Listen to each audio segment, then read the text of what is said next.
Namaku Dimas Danuwijaya.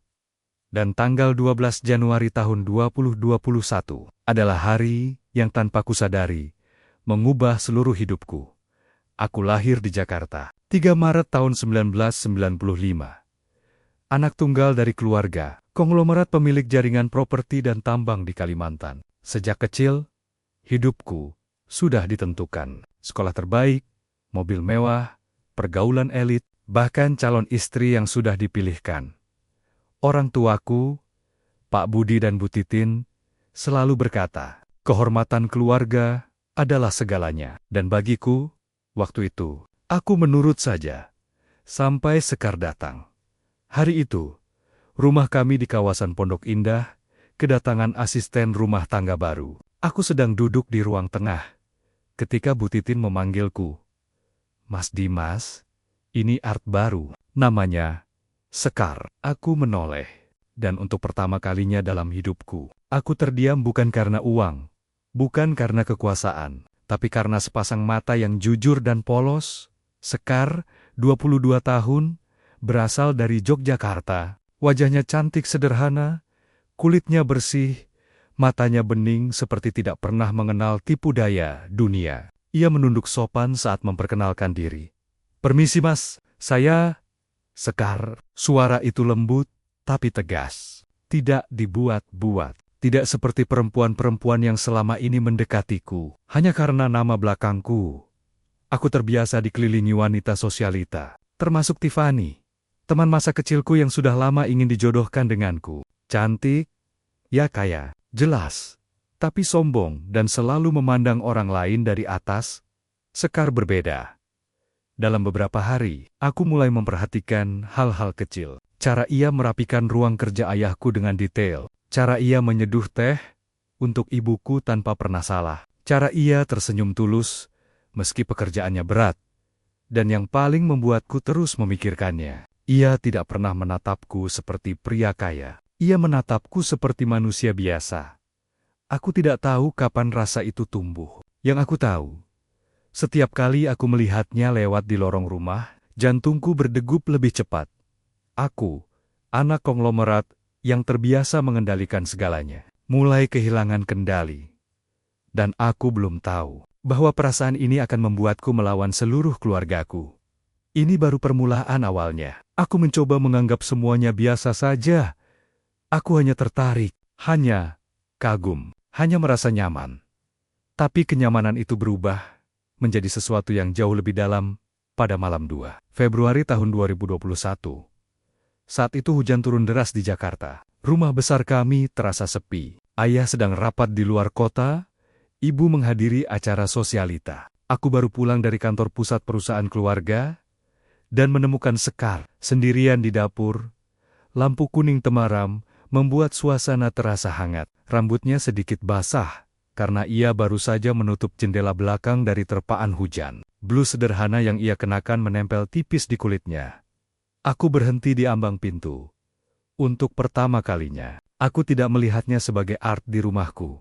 Aku melihatnya sebagai perempuan. Mas Dimas sudah makan? Tanyanya lembut tanpa menatapku.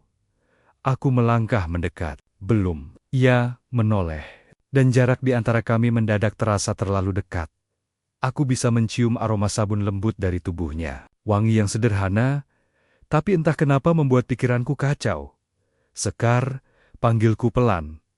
Ia mengangkat wajahnya. Mata itu, jujur, bersih, tapi malam itu ada sesuatu yang berbeda. Ada getar yang sama seperti yang kurasakan. Ada apa, Mas? Aku tidak tahu siapa yang lebih dulu bergerak. Tanganku terangkat, menyentuh helai rambut yang menempel di pipinya. Nafasku terasa berat, jantungku berdegup liar. Kamu tahu nggak, kamu beda. Sekar menelan ludah. Saya cuma pembantu di rumah ini, Mas. Kata-katanya seperti menamparku. Aku menggeleng. Kamu lebih dari itu. Untuk beberapa detik, dunia seolah berhenti. Hujan di luar semakin deras. Sekar tidak menjauh ketika jemariku menyentuh tangannya. Ia juga tidak menarik diri ketika aku semakin dekat. Kami berdiri begitu saja, dalam jarak yang nyaris menghapus batas. Tatapannya berubah, bukan lagi polos, tapi penuh pergulatan antara sadar, posisi, dan perasaan yang mulai tumbuh, Mas. Ini salah, bisiknya. Mungkin benar. Tapi malam itu, untuk pertama kalinya dalam hidupku, aku tidak peduli pada benar atau salah. Yang aku tahu, aku menginginkannya. Dan dari tatapannya, ia juga mulai menginginkanku. Aku tidak menyadari, seseorang sedang berdiri di balkon lantai 2, memperhatikan kami dengan tatapan penuh kebencian. Dan orang itu adalah Tiffany. Aku baru menyadarinya keesokan pagi. Suasana rumah terasa berbeda, terlalu hening, terlalu tegang. Sekar menghindariku sejak kejadian di dapur malam itu. Ia bekerja seperti biasa, tapi tatapannya tak lagi berani bertemu denganku. Setiap kali aku mendekat, ia selalu mencari alasan untuk pergi. Sementara itu, Tiffany datang pagi-pagi tanpa pemberitahuan. Ia duduk di ruang tamu, seperti ratu yang menguasai tempat itu. Gaun mahalnya membalut tubuhnya dengan angkuh. Senyumnya tipis, terlalu tipis. "Semalam seru ya," katanya saat kami hanya berdua. Darahku langsung berdesir. "Maksud kamu apa?" Tiffany tertawa kecil. "Dimas, kamu pikir rumah sebesar ini nggak ada CCTV di area belakang?" Aku membeku. Ia mendekat, aroma parfum mahalnya menusuk. "Kamu mau menghancurkan nama keluarga hanya karena pembantu?" Nada merendahkannya membuat emosiku mendidih. "Jaga ucapanmu," desisku. Ia justru tersenyum lebih lebar. "Aku cuma peduli sama kamu. Kita sudah direncanakan sejak kecil. Orang tua kita sudah sepakat." "Ya, aku tahu itu. Sejak remaja, aku dan Tiffany memang sering dijodohkan dalam acara keluarga. Tapi aku tak pernah melihatnya lebih dari sekadar teman masa kecil.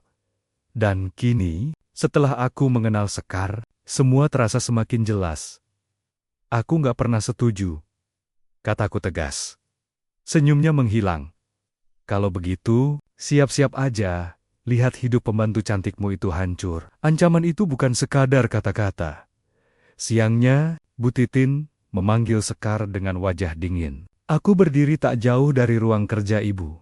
"Sekar," suara ibuku tegas. "Kamu sadar posisi kamu di rumah ini?" Sekar menunduk. "Sadar, Bu.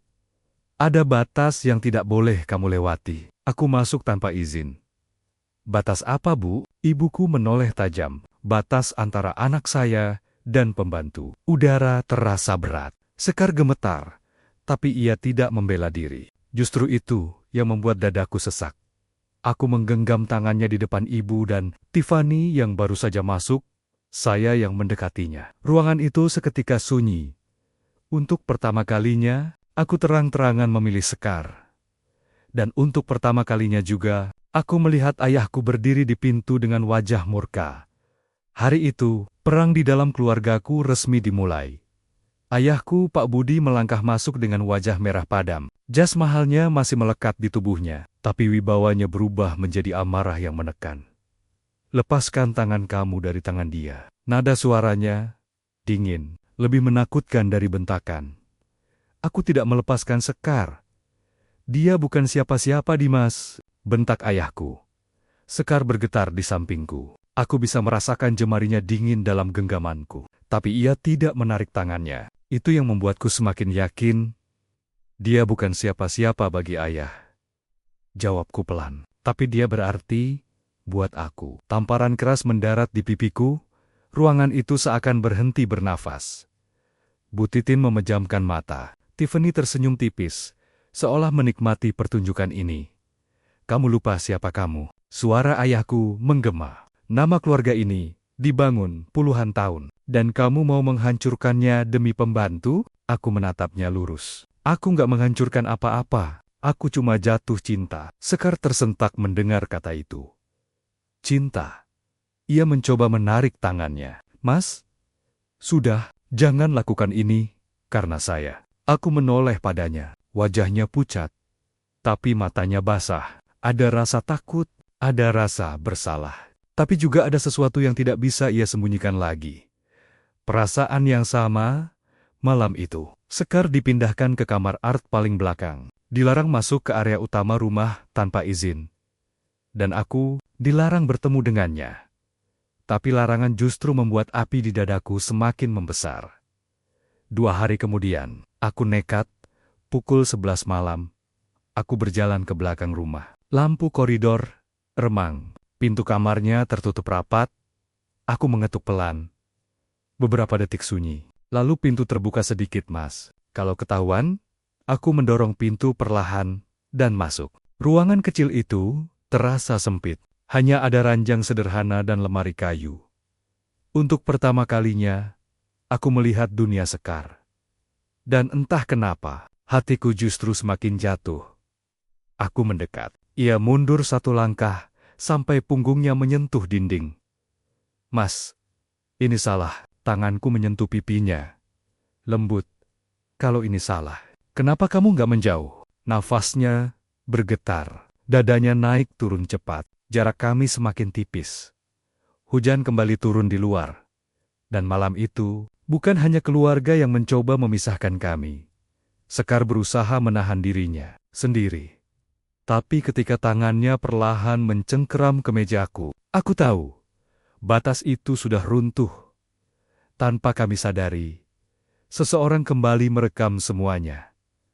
Dan kali ini, bukan hanya untuk mengancam, tapi untuk menghancurkan kami sepenuhnya.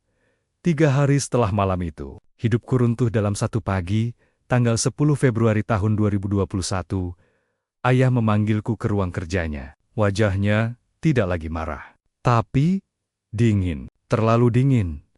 Di meja kayunya, sebuah tablet menyala. Duduk, aku duduk. Lalu video itu diputar. Rekaman CCTV dari koridor belakang. Rekaman saat aku masuk ke kamar Sekar. Rekaman saat aku mendekatinya. Rekaman ketika tubuh kami terlalu dekat untuk disebut sekadar bicara. Tidak ada adegan vulgar, tapi cukup untuk menghancurkan reputasi keluarga kami. Darahku terasa berhenti mengalir. Ini sudah dikirim ke saya secara anonim, kata ayah pelan. Dan pengirimnya mengancam akan menyebarkannya ke media kalau kamu tetap keras kepala. Aku tahu siapa pelakunya. Tiffany, berapa yang dia minta? Tanyaku. Bukan soal uang, ayah menatapku tajam. Dia ingin kamu bertunangan resmi dengan Tiffany bulan depan. Jantungku seperti diremas. Di luar ruangan, aku melihat Sekar berdiri dengan wajah pucat. Ia pasti sudah tahu. Aku keluar tanpa berkata apa-apa. Sekar langsung menunduk. Mas, saya yang pergi saja, bisiknya lirih. Saya nggak mau hidup Mas hancur. Karena saya, tangannya gemetar saat mencoba melepaskan apron yang ia pakai. Aku menahannya. Jangan, ia menangis. Untuk pertama kalinya, aku melihat air mata itu jatuh tanpa bisa ia tahan. Saya cuma pembantu. Mas, saya nggak punya apa-apa. Saya nggak selevel sama Mas. Aku mengangkat dagunya pelan. Mata kami bertemu. Jangan pernah bilang kamu nggak selevel sama aku. Tanganku menyentuh wajahnya yang basah. Nafas kami bercampur. Ada ketakutan. Ada hasrat yang semakin tak terbendung. Ada cinta yang semakin nyata. Kamu pikir aku peduli sama level? Bisikku. Sekar terisak. Kalau video itu tersebar, nama Mas rusak. Kalau aku harus kehilangan semuanya. Aku mendekatkan dahiku ke dahinya. Aku lebih pilih kehilangan nama besar daripada kehilangan kamu. Tangannya mencengkeram ke mejaku kuat, seolah takut aku menghilang. Dan di momen itu, untuk pertama kalinya, aku menyadari satu hal yang mengerikan. Jika aku ingin bersamanya, aku mungkin harus benar-benar meninggalkan keluargaku. Dan mungkin meninggalkan semua yang selama ini kusebut kehidupan. Kalimat itu terus berputar di kepalaku. Sepanjang malam, tanggal 14 Februari 2021.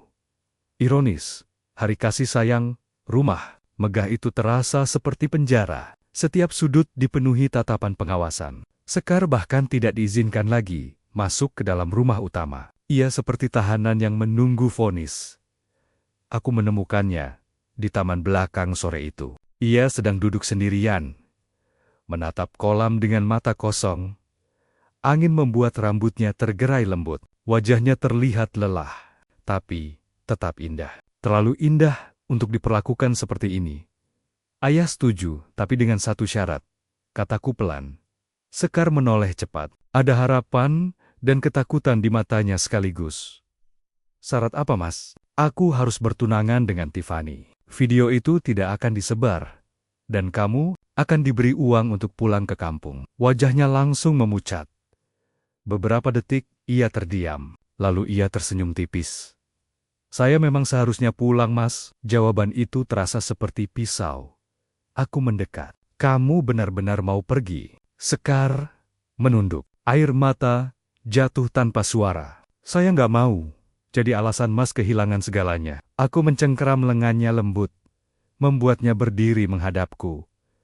Aku sudah memutuskan. Nafasnya tercekat. Memutuskan apa? Aku menariknya ke dalam pelukanku. Kali ini bukan sembunyi-sembunyi. Bukan ragu-ragu. Pelukan itu penuh keputusasaan dan hasrat yang tak lagi bisa kami sangkal.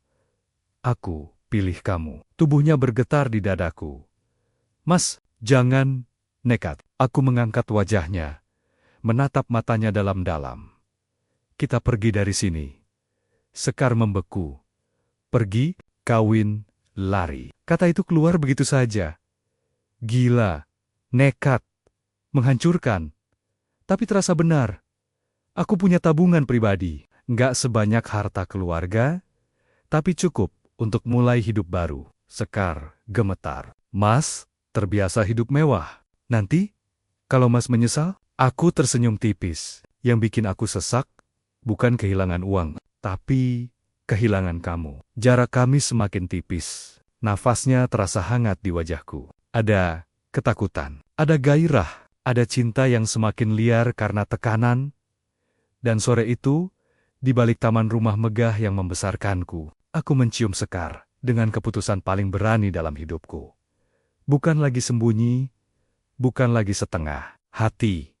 Malam itu juga, kami sepakat, tanggal 20 Februari tahun 2021, aku, Dimas Danuwijaya, anak konglomerat Jakarta, akan kabur bersama asisten rumah tanggaku. Dan tidak ada yang bisa menghentikan kami. Bahkan, jika itu berarti aku harus kehilangan nama Danuwijaya selamanya. Tanggal 20 Februari tahun 2021, akhirnya tiba. Rumah itu tetap berdiri megah. Lampu-lampu kristal menyala seperti biasa. Para staf berjalan dengan disiplin, seperti tidak ada yang berubah. Tapi di dalam dadaku, semuanya sudah runtuh. Aku mengemas barang secukupnya. Tidak banyak, beberapa pakaian, dokumen penting, kartu ATM dari rekening pribadiku, dan jam tangan yang kubeli dari hasil bonus pertamaku. Bukan uang ayah.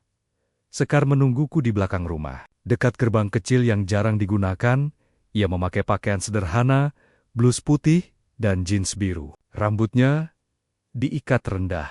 Tidak ada perhiasan. Tidak ada tas mahal. Tapi malam itu, ia terlihat lebih berani dari siapapun yang pernah ku kenal. Kamu siap? Tanyaku pelan. Ia mengangguk, walau tangannya gemetar. Mas, masih bisa berubah pikiran. Aku tersenyum tipis. Kamu masih bisa lari. Sekar justru mendekat. Matanya menatapku dalam. Bukan lagi tatapan art pada majikan, tapi tatapan seorang wanita yang memilih cintanya. Aku ikut Mas bukan karena nekat, bisiknya, tapi karena aku percaya. Kalimat itu menghantamku lebih keras dari tamparan ayahku. Sebelum kami benar-benar pergi, aku menariknya ke dalam pelukan. Bukan pelukan penuh hasrat liar seperti sebelumnya, tapi pelukan yang syarat janji. Namun ketika ia mengangkat wajahnya, ada sesuatu yang berubah. Mas yakin? Enggak. Akan menyesal? Aku tidak menjawab dengan kata-kata. Aku mencium keningnya, lalu pipinya, lalu bibirnya, lebih dalam, lebih lama. Seakan menghapus semua keraguan, Sekar membalas dengan tangan yang mencengkeram jaketku. Seolah takut, dunia akan merenggutku kembali. Nafas kami memburu. Ada gairah, ada ketegangan. Ada campuran antara takut dan ingin memiliki sepenuhnya. Malam itu, untuk pertama kalinya, kami tidak lagi terikat status majikan dan pembantu. Kami hanya dua manusia yang memilih satu sama lain dari kejauhan. Aku mendengar suara mobil berhenti di depan rumah utama. Tiffany, waktu kami habis. Aku menggenggam tangan Sekar erat-erat. Sekali kita keluar dari gerbang ini, kataku, tegas. Hidup kita nggak akan pernah sama lagi. Ia menatapku tanpa ragu. Aku nggak butuh hidup yang sama, Mas. Aku cuma butuh hidup sama kamu. Dan malam itu, di bawah langit Jakarta yang gelap, aku meninggalkan segalanya, tanpa tahu bahwa cobaan terberat kami justru baru saja dimulai.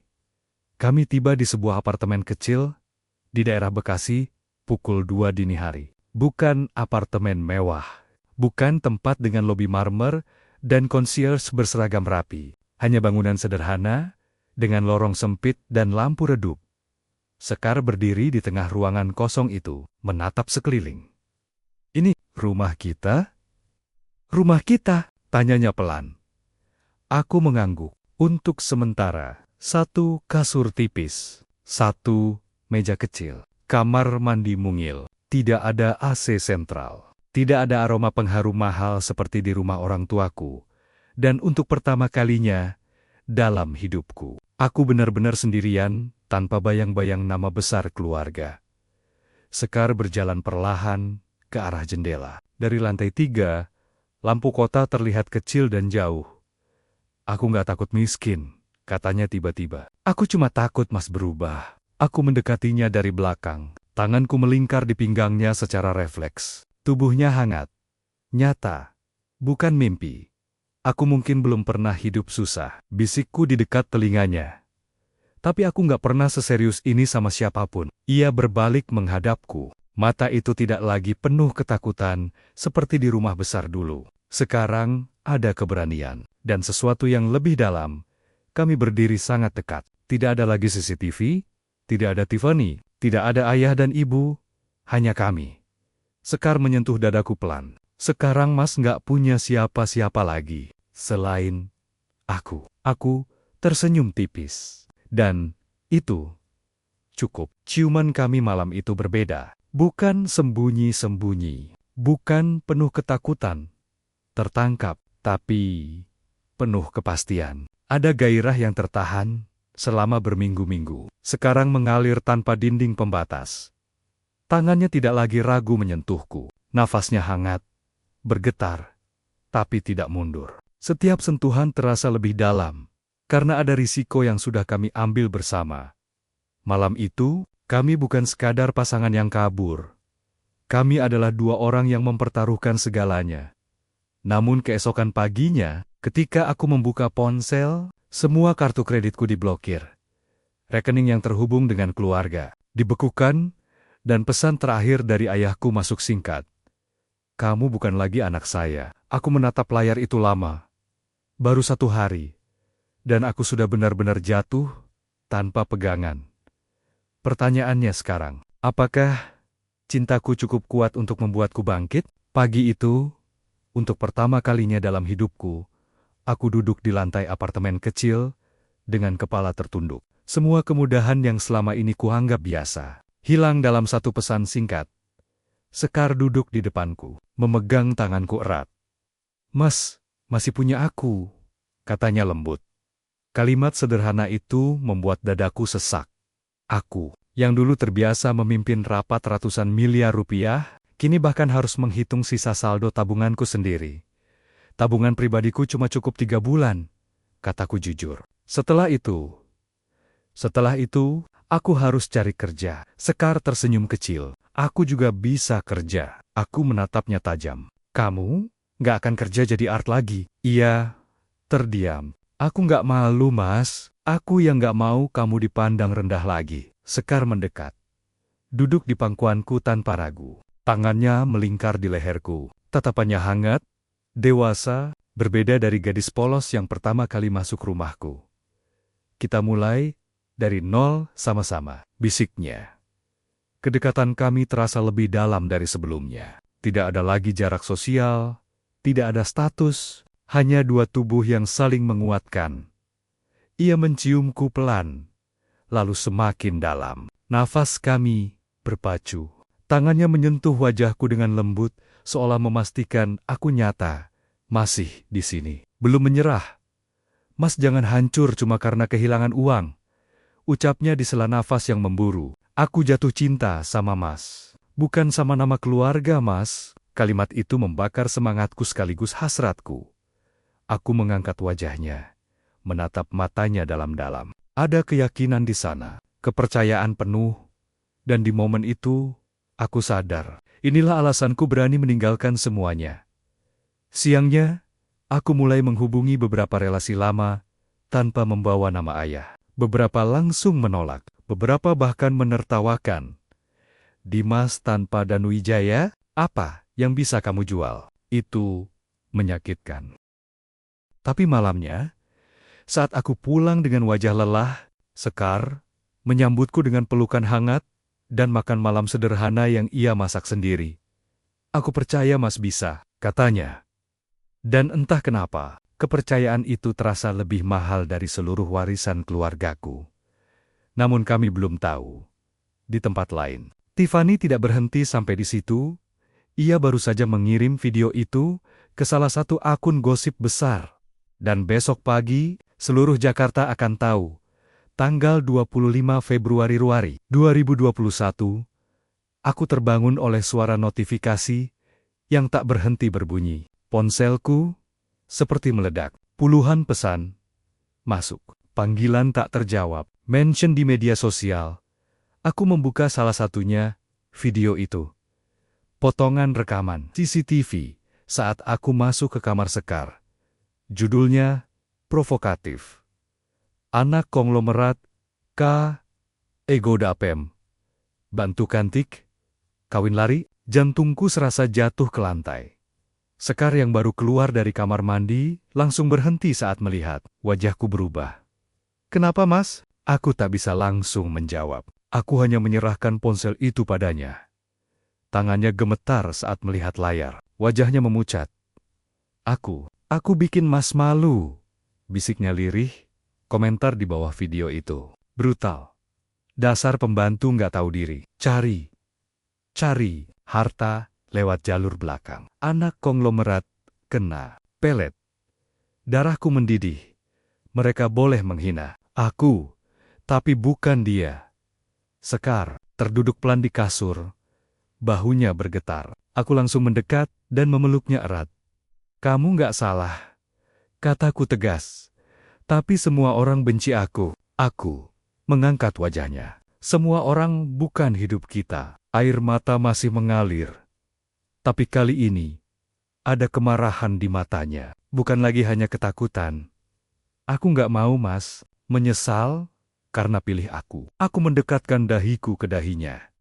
Aku lebih menyesal kalau aku biarin kamu sendirian menghadapi ini. Sekar menggenggam kerah kausku kuat-kuat, seolah takut aku runtuh. Di tengah tekanan itu, ada sesuatu yang berubah dalam diri kami. Kami tidak lagi hanya berpegangan karena cinta, kami bertahan karena dunia mencoba meremukkan kami. Siangnya, aku menerima telepon dari nomor tak dikenal. Suara Tiffany terdengar santai di seberang sana. Seru ya jadi viral? Aku menahan amarahku. Kamu puas? Belum. Balik ke rumah. Umumkan pertunangan kita. Aku bisa bikin semua ini hilang. Aku menutup telepon tanpa menjawab.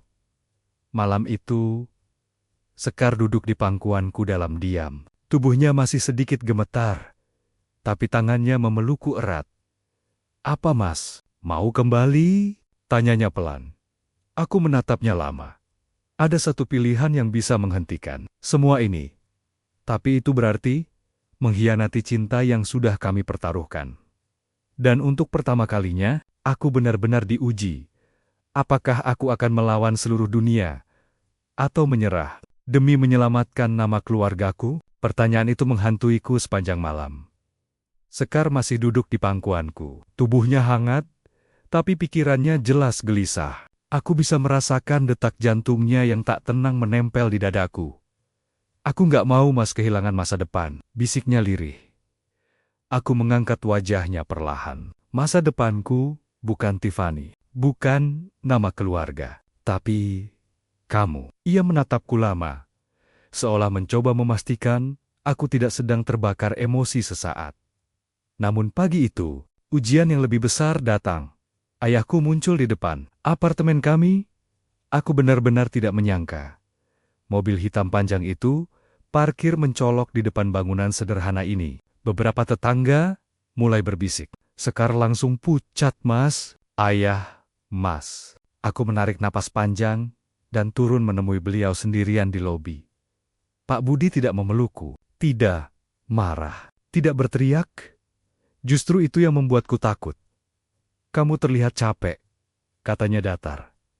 Ayah datang untuk apa? Memberi kamu kesempatan terakhir. Aku menelan ludah. Putuskan hubunganmu dengan perempuan itu. Pulang, kita perbaiki semuanya. Video akan hilang. Nama kamu bersih kembali. Aku terdiam. Ayah melanjutkan. Kalau tidak, kamu benar-benar bukan anak saya lagi. Semua saham, semua hak waris, semua akses bisnis, hilang. Itu bukan ancaman kosong. Itu pemutusan garis keturunan. Aku kembali ke apartemen dengan langkah berat. Sekar berdiri di dekat jendela, menunggu dengan wajah penuh kecemasan. Mas, apa kata ayah? Apa kata ayah? Aku menatapnya lama. Wajah yang dulu masuk ke rumahku dengan seragam sederhana itu, kini menjadi alasan terbesar dalam hidupku. Ayah minta aku pilih. Kataku pelan. Sekar tersenyum pahit, dan jawabannya, aku mendekat. Memegang wajahnya dengan kedua tanganku. Kamu, air matanya langsung jatuh. Ia memelukku erat.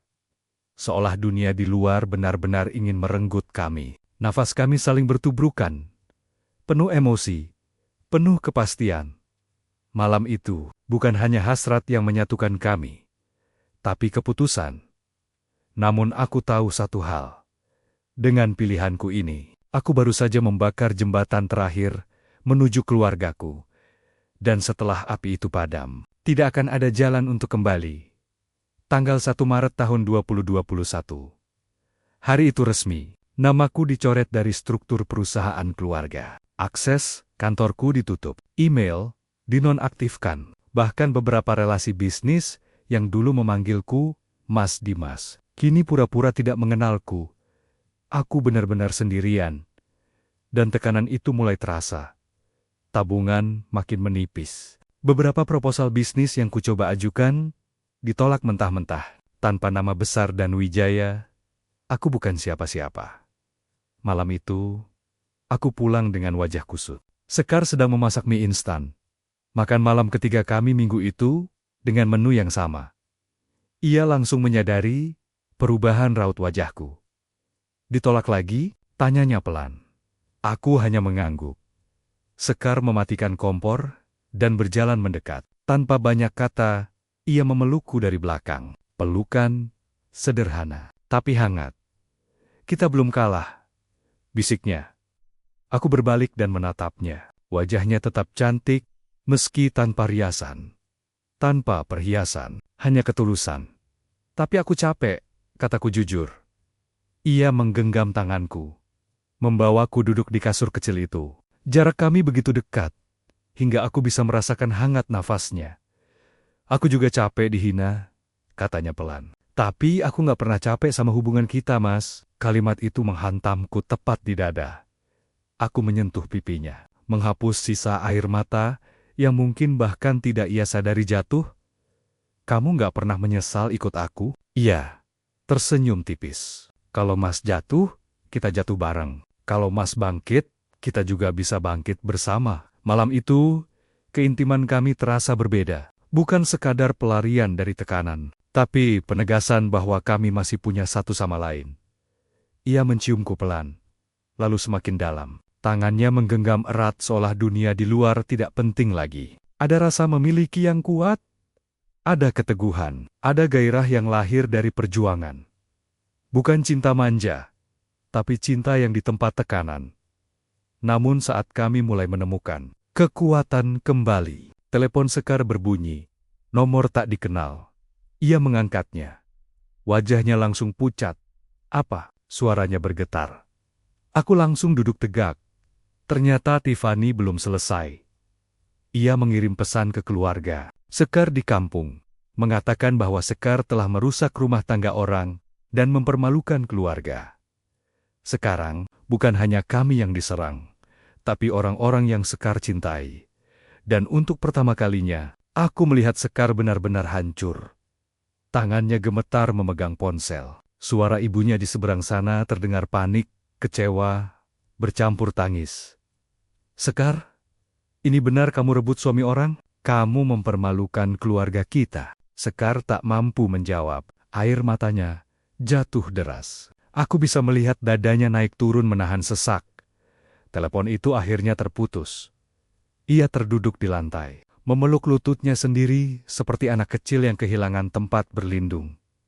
"Aku cuma mau hidup baik-baik, Mas." Suaranya pecah. "Kenapa semuanya jadi begini?" Aku berlutut di depannya, memeluknya erat. Tubuhnya dingin, rapuh. Tidak seperti Sekar yang selalu kuat di depanku. "Ini salahku," kataku pelan. "Kamu gak pantas dapat semua ini." Ia menggeleng keras. "Jangan bilang begitu. Aku pilih Mas. Ini juga pilihanku. Tapi aku tahu, beban yang ia tanggung jauh lebih berat. Ia kehilangan kepercayaan keluarganya. Kehormatan yang ia jaga sejak kecil." Aku mengangkat wajahnya perlahan. Matanya sembab, tapi masih ada cahaya di sana. "Kita akan pulang ke kampungmu," kataku tegas. Ia terdiam. "Untuk apa?" "Aku akan jelaskan semuanya. Aku akan minta izin secara terhormat." Sekar menatapku lama. "Mas serius? Mau datang sebagai siapa? Dimas tanpa nama besar?" Aku tersenyum pahit. "Sebagai pria yang mencintaimu." Malam itu, tekanan dan rasa takut bercampur menjadi sesuatu yang aneh. Sekar memelukku erat. Lebih erat dari biasanya. Seolah ia takut dunia benar-benar merenggutku. Ciumannya malam itu penuh emosi. Bukan hanya rindu atau hasrat, tapi kebutuhan untuk merasa aman. Tangan kami saling menggenggam, seolah ingin memastikan kami masih di sisi yang sama. Dalam keheningan apartemen kecil itu, aku sadar satu hal. Cinta kami tidak lagi soal melawan orang tua atau kabur dari rumah. Sekarang ini soal harga diri. Dan besok pagi, kami akan berangkat ke Yogyakarta untuk menghadapi keluarga. Sekar, tanpa uang berlimpah, tanpa perlindungan, hanya dengan satu hal yang tersisa, keberanian. Tanggal 5 Maret tahun 2021, kami tiba di Yogyakarta dengan bus malam. Tidak ada mobil mewah, tidak ada pengawal, hanya 2 koper kecil dan tatapan penasaran orang-orang di terminal. Sekar terlihat gugup sepanjang perjalanan menuju rumahnya di Bantul. Rumah sederhana dengan dinding cat yang mulai pudar. Halaman kecil dengan pohon mangga di depan. "Mas, masih bisa mundur," bisiknya sebelum kami masuk. Aku menggenggam tangannya erat. "Aku nggak datang untuk mundur." Pintu dibuka oleh seorang pria paruh baya, ayah Sekar. Wajahnya keras, matanya menyimpan kecewa.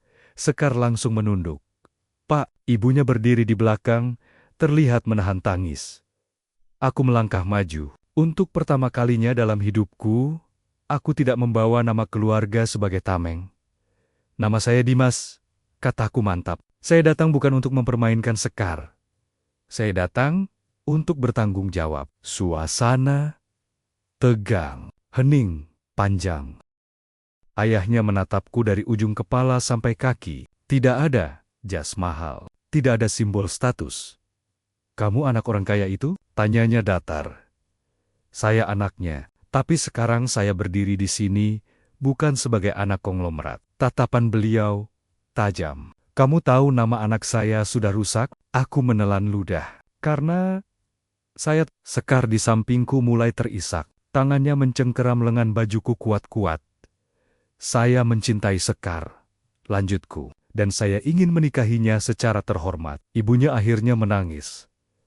Ayahnya masih diam. Lalu beliau berkata pelan, "Cinta itu mudah diucapkan, susah dibuktikan." Aku mengangguk. Saya siap buktikan. Malam itu, kami menginap di rumah kecil itu. Aku tidur di ruang tamu. Di atas tikar, Sekar di kamar bersama ibunya. Tapi sebelum ia masuk ke kamar, ia mendekat padaku dalam gelap. "Masih yakin?" bisiknya. Aku menariknya sebentar dalam pelukan singkat. Hanya beberapa detik, tapi penuh janji. Sekarang aku nggak cuma berjuang buat kita, kataku pelan, tapi buat harga dirimu. Sekar menatapku dengan mata yang kembali bercahaya. Namun aku tahu, ini belum persetujuan. Besok pagi, ayahnya akan memberi keputusan, dan keputusan itu bisa menentukan apakah perjuangan kami selama ini berakhir sia-sia, atau justru menjadi awal yang lebih besar. Pagi itu terasa lebih sunyi dari biasanya.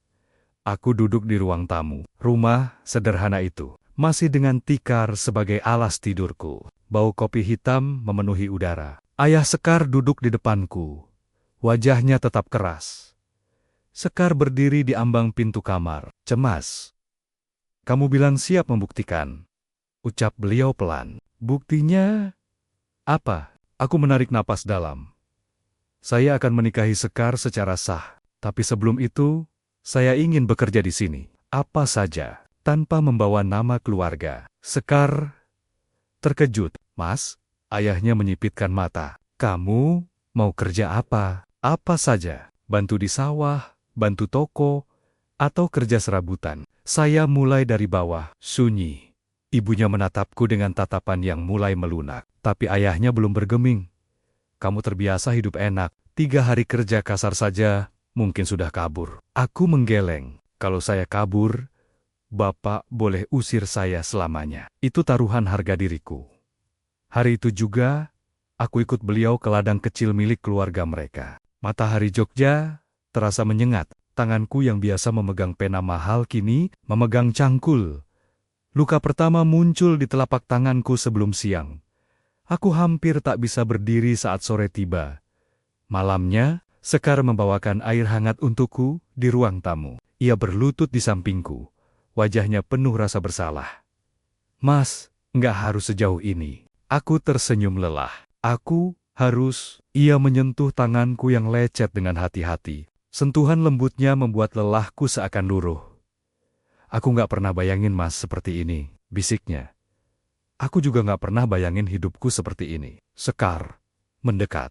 Jarak kami tipis dalam cahaya lampu redup. Nafasnya hangat. Ada campuran haru, cinta, dan ketegangan yang tak terucap. "Aku bangga sama Mas," katanya pelan. Kata itu jauh lebih berharga dari pujian apapun yang pernah kudapat di ruang rapat mewah. Ia mencium keningku perlahan, bukan ciuman penuh gejolak, tapi penuh penghormatan. Namun di balik kelembutan itu, ada api yang semakin dalam, api yang tumbuh bukan dari kemewahan, tapi dari perjuangan. Di luar rumah, ayahnya mungkin masih ragu, tapi di dalam hati Sekar, aku tahu, aku mulai menang. Namun aku belum sadar. Sementara aku berjuang di ladang sederhana ini. Di Jakarta, orang tuaku sedang merencanakan sesuatu yang jauh lebih besar. Sesuatu yang bisa menyeretku kembali dengan paksa. Tanggal 12 Maret tahun 2021. Sudah seminggu aku bekerja di ladang bersama ayah Sekar. Tanganku semakin kasar. Tubuhku pegal setiap malam. Tapi, untuk pertama kalinya dalam hidupku, lelah ini terasa jujur. Pagi itu, sebuah mobil hitam berhenti di depan rumah. Aku langsung mengenalinya. Mobil keluarga, Sekar yang sedang menyapu. Halaman langsung membeku, wajahnya pucat. 2 pria berjas turun dari mobil. Salah satunya, asisten pribadi ayahku. "Mas Dimas," ucapnya formal, "Pak Budi dirawat di rumah sakit. Serangan jantung ringan." Darahku seperti berhenti mengalir. "Apa?" Suaraku nyaris tak keluar. "Ibu meminta Mas pulang." Sekarang, Sekar menjatuhkan sapunya. Tatapan kami bertemu. Ini jebakan. Atau, benar, aku masuk ke dalam rumah, menjelaskan semuanya pada ayah Sekar. Wajah beliau kembali serius. "Kamu harus pulang," katanya tegas. "Ayah, tetap ayah." Sekar berdiri di sampingku, menggenggam tanganku kuat-kuat. "Mas, kalau ini benar." Aku menatapnya dalam-dalam. Ada rasa takut yang sama seperti pertama kali kami kabur. "Aku nggak akan tinggal lama," kataku. "Aku cuma pastikan ayah baik-baik saja." Sekar mengangguk pelan, tapi aku tahu di matanya ada kekhawatiran yang lebih dalam. sebelum aku masuk ke mobil. Ia menarikku ke belakang rumah. "Mas janji satu hal," katanya dengan suara bergetar. "Apa?" "Jangan biarkan mereka pisahkan kita." Aku menyentuh wajahnya lembut. Mata kami saling mengunci. Ada rindu, bahkan sebelum aku pergi. Ada ketegangan yang membuat jarak beberapa sentimeter terasa menyiksa.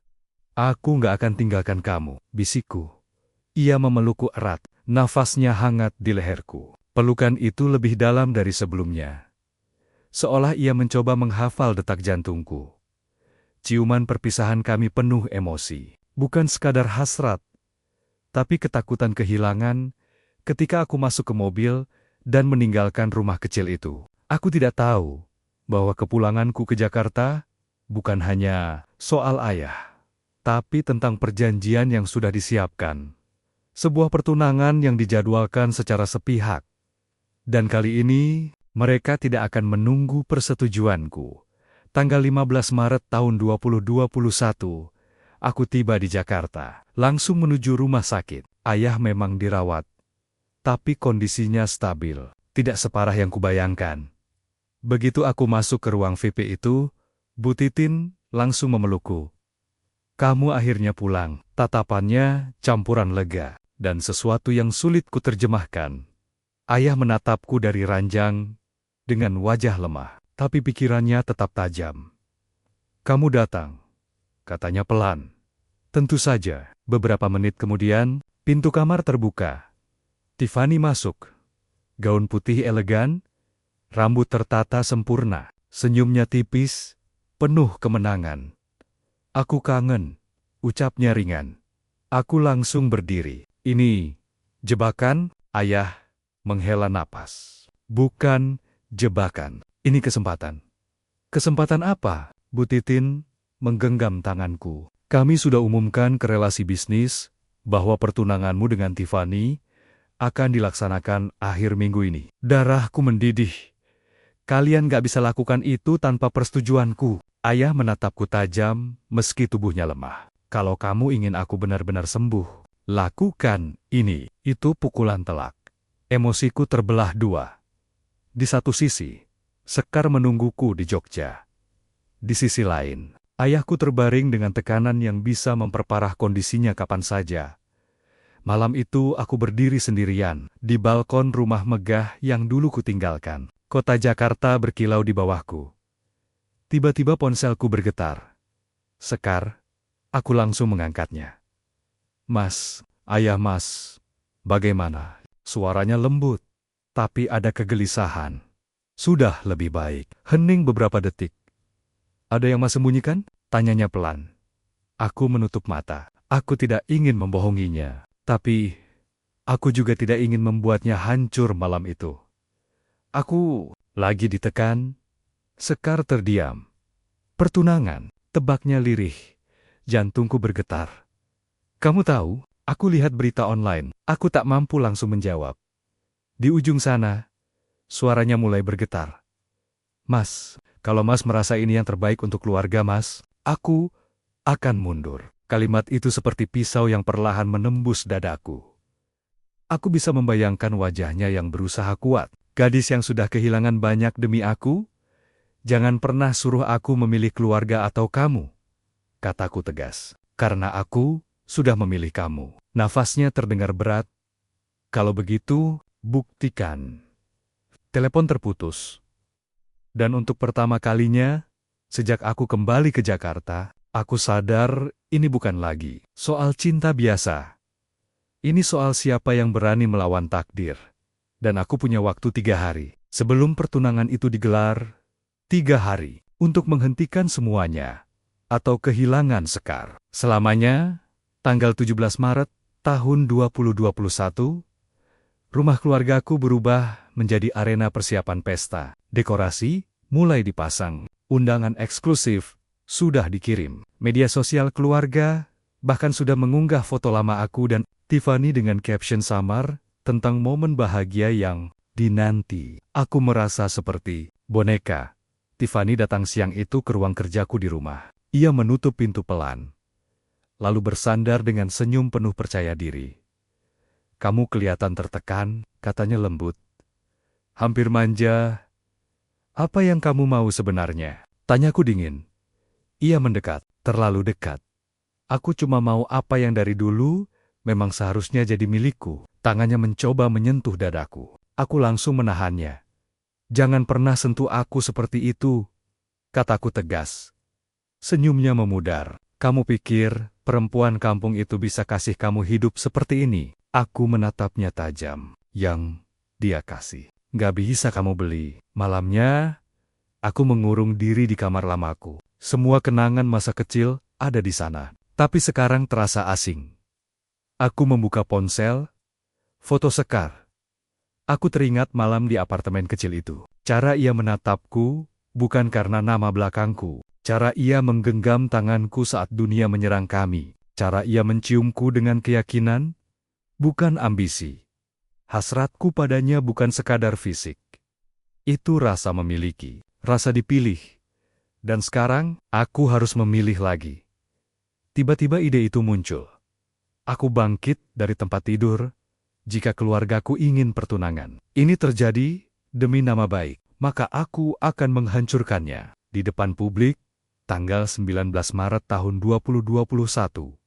Hari pertunangan, semua tamu elit hadir. Kamera media berdiri siap. Tiffany tampak sempurna dengan gaun putih mewah.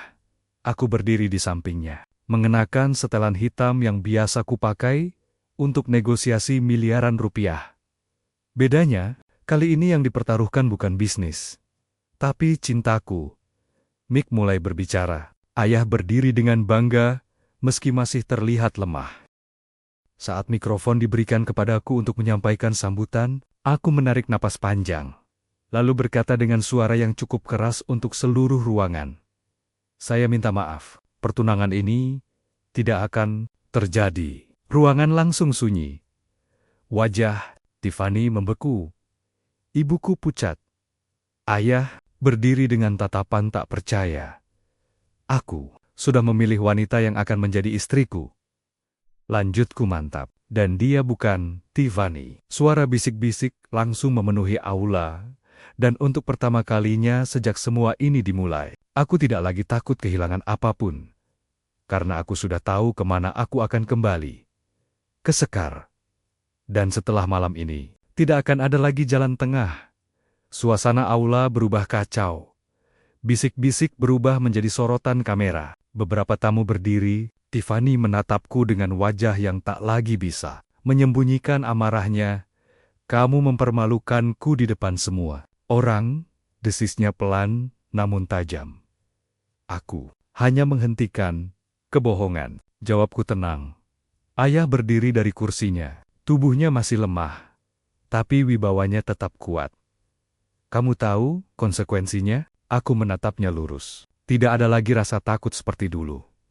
Saya sudah menanggung konsekuensinya sejak saya pergi. Ruangan itu menjadi saksi bagaimana aku benar-benar memutus rantai lama dalam hidupku. Aku melepas cincin pertunangan yang bahkan belum sempat terpasang, lalu meletakkannya di meja depan para tamu. Saya mencintai seseorang yang tidak punya nama besar, kataku tegas. Tapi dia punya hati yang tidak bisa dibeli. Wajah ibuku mulai basah oleh air mata. Tiffany tertawa kecil, getir. Kamu akan menyesal. Mungkin, jawabku. Tapi, bukan hari ini. Tanpa menunggu lagi, aku berjalan keluar dari aula. Lampu kamera masih menyala. Wartawan berusaha mengejar. Tapi kali ini, aku tidak lari. Aku masuk mobil dan langsung menuju bandara. Aku tidak memberitahu siapapun, bahkan Sekar. Dalam penerbangan malam menuju Yogyakarta, jantungku berdetak lebih cepat dari biasanya. Bukan karena takut kehilangan harta, tapi karena takut Sekar sudah menyerah. Aku tiba hampir tengah malam di rumahnya. Lampu ruang tamu masih menyala. Sekar membuka pintu dengan wajah kaget. Ia masih mengenakan daster sederhana, rambutnya terurai alami. Mas, aku tidak banyak bicara. Aku langsung memeluknya. Pelukan itu bukan lagi penuh keraguan, bukan lagi pelarian, tapi kemenangan. Nafas kami bercampur, hangat, emosional. Ia gemetar. Bukan karena takut, tapi karena tak menyangka aku benar-benar datang. Aku batalkan semuanya, bisikku di dekat telinganya. Air matanya langsung jatuh. Mas serius? Aku mengangkat wajahnya, menatap matanya dalam-dalam. Aku datang bukan sebagai anak konglomerat. Aku datang sebagai pria yang ingin menikahimu. Sekar menangis sambil tertawa kecil. Tangannya melingkar di leherku, menarikku lebih dekat. Ciumannya penuh emosi, seolah seluruh ketakutan berminggu-minggu luruh. Dalam satu momen, malam itu bukan lagi tentang skandal, bukan tentang nama keluarga, tapi tentang dua orang yang akhirnya berdiri di sisi yang sama, tanpa bayangan siapapun di antara kami. Namun satu hal belum selesai, restu orang tuaku, dan itu adalah bab terakhir yang harus kutaklukkan. Tanggal 2 April 2021, aku resmi melamar Sekar di hadapan kedua orang tuanya dengan sederhana, tanpa pesta mewah, tanpa sorotan kamera, hanya cincin sederhana yang kubeli dari sisa tabunganku sendiri, Ayah. Sekar akhirnya mengangguk. Kalau kamu sudah berani kehilangan segalanya demi anak saya tidak punya alasan menolak. Hari itu, aku merasa menang bukan karena kekayaan, tapi karena kepercayaan. Namun satu bagian hidupku belum selesai. Sebulan setelah pertunangan yang kubatalkan, kabar datang dari Jakarta. Ayah ingin bertemu. Aku datang sendiri ke rumah besar itu, tidak lagi dengan rasa marah, tidak lagi dengan ego, tapi sebagai pria yang sudah menentukan jalannya sendiri. Bu Titin menyambutku dengan mata sembab. Kamu terlihat berbeda, katanya pelan. Aku memang berbeda. Ayah duduk di ruang kerja. Tempat dulu aku sering dimarahi. Kali ini, wajahnya lebih lelah. Kamu menghancurkan reputasi keluarga, katanya tanpa emosi. Aku hanya menolak kebohongan. Hening panjang. Lalu, untuk pertama kalinya, beliau berkata sesuatu yang tak pernah kudengar sebelumnya. Apakah kamu benar-benar bahagia? Aku terdiam. Bayangan Sekar muncul di kepalaku. Cara ia menatapku dengan bangga saat aku pulang dari ladang. Cara ia memelukku tanpa memandang status. Cara ia mencintaiku tanpa syarat. Iya, jawabku mantap. Ayah menunduk. Tangannya bergetar halus. Kalau begitu, bawa dia ke sini. Aku hampir tak percaya. Beberapa minggu kemudian, aku datang kembali ke rumah itu bersama Sekar. Ia gugup. Tapi, kali ini, aku menggenggam tangannya tanpa rasa takut. Bu Titin memeluknya terlebih dahulu. Maaf, mungkin tak langsung terucap, tapi penerimaan terasa nyata.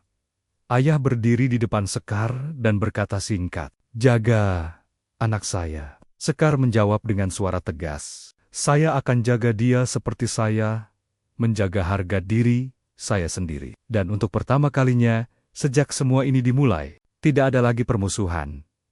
2 tahun kemudian, aku membangun bisnis sendiri dari nol. Perusahaan distribusi hasil pertanian yang berawal dari ladang kecil keluarga Sekar.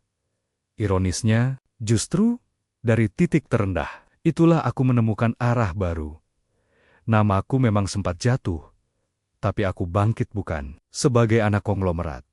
Aku bangkit sebagai pria yang pernah memilih cinta dan tidak menyesalinya. Karena pada akhirnya, kekayaan bisa dicari kembali. Tapi wanita yang mencintaimu tanpa melihat hartamu, itu tidak datang 2 kali dalam hidup, dan Sekar adalah keputusanku yang paling tepat.